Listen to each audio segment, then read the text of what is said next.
Alright, so this video is going to be on Venus and what does Venus stand for in the chart. So it's about love and how you want to be loved, how you want to be treated, and how you want someone to love and treat you, and how you give out love and how you want to treat others, most likely. But this is just internet research. It's not something that's exact within people. But anyways, so the planets that are home in Venus are, the zodiac signs that are home in Venus are Libra and Taurus. So I believe that they both have the same duality about them within how they want to be loved and how they want to love others. But I feel like Libra would be more on the communication side, whereas Taurus might be more on the physical sides of things. Also, I feel like they both will want someone that's, does acts of service,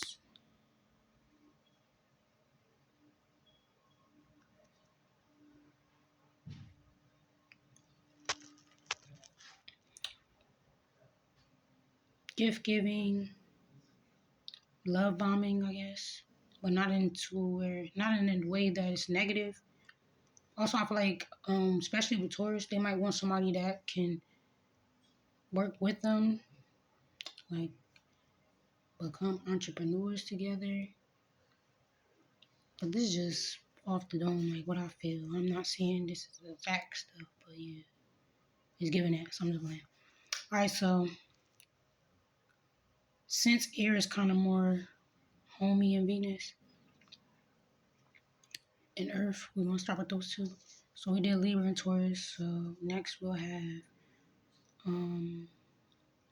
Aquarius and Gemini. So from what I've seen, like reading stuff on Venus and those zodiac signs, they try to say like Aquarius and Gemini are more like into like open relationships and stuff, especially Gemini because it's a mutable sign. So they might be into like having multiple partners, or they might be into where it's like social media based.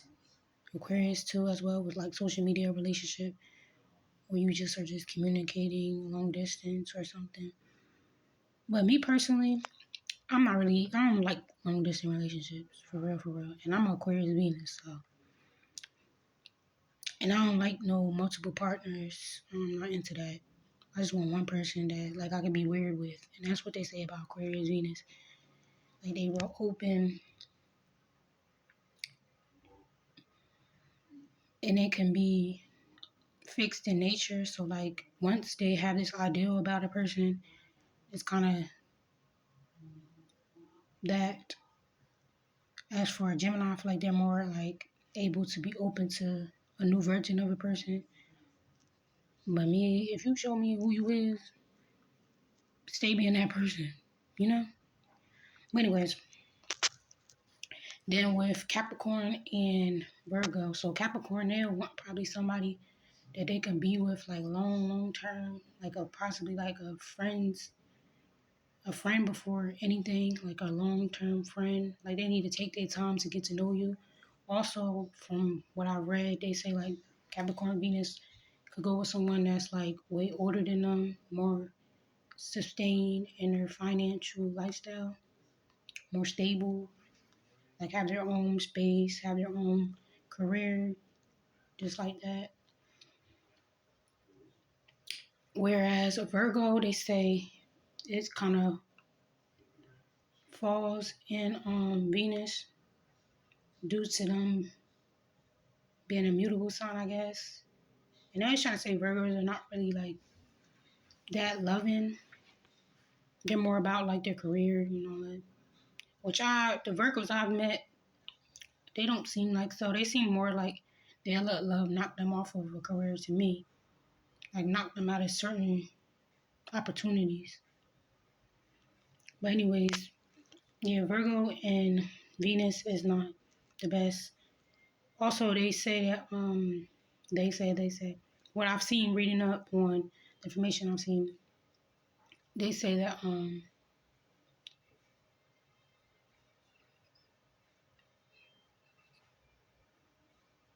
it's hard for Virgos to like operate with the relationship that they're given. It's like if it's not what I want, then I don't want it, kind of thing. So they kind of flee away from the relationship. Okay, so fire in Venus.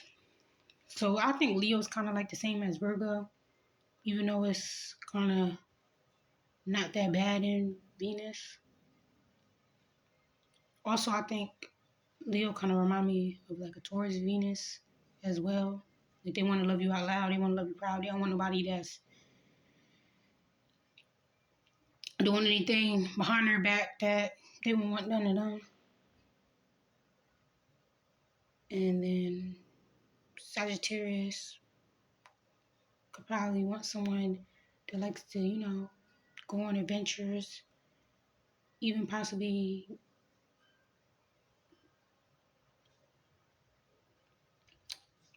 have a passionate relationship, like a youthful relationship. And if they don't get that with you, they might want to go find someone else. Just stereotype stuff, but it's stuff that I read. And then Aries, what I've seen with their Venus and Aries, I've seen that since it's the opposite of Libra, where it's at home, I've seen that people with Aries Venus could possibly be abusive, like verbally or physically. But I have met a Venus and Aries, female and male, and the female, like, it's love taps majority of the time. But I feel like if somebody's trying to attack them, then yeah, makes sense. Like, why you just want to let people just keep attacking you? But as for the male, I never like been around no male with Venus and Aries to know like if they're abusive. But from viewpoint, it was given a little off. But don't judge a book by its cover. But I'm here today, so my stereotypes kind of added up to what I was thinking. So for females, if you are Aries, I would say go with a Venus and Taurus instead of a Venus and Aries, just to play it safe. But you never know. It could be vice versa. The Taurus Venus is abusive and the Aries one is good. You just never know with people these days. So that's all, and that's it. Venus.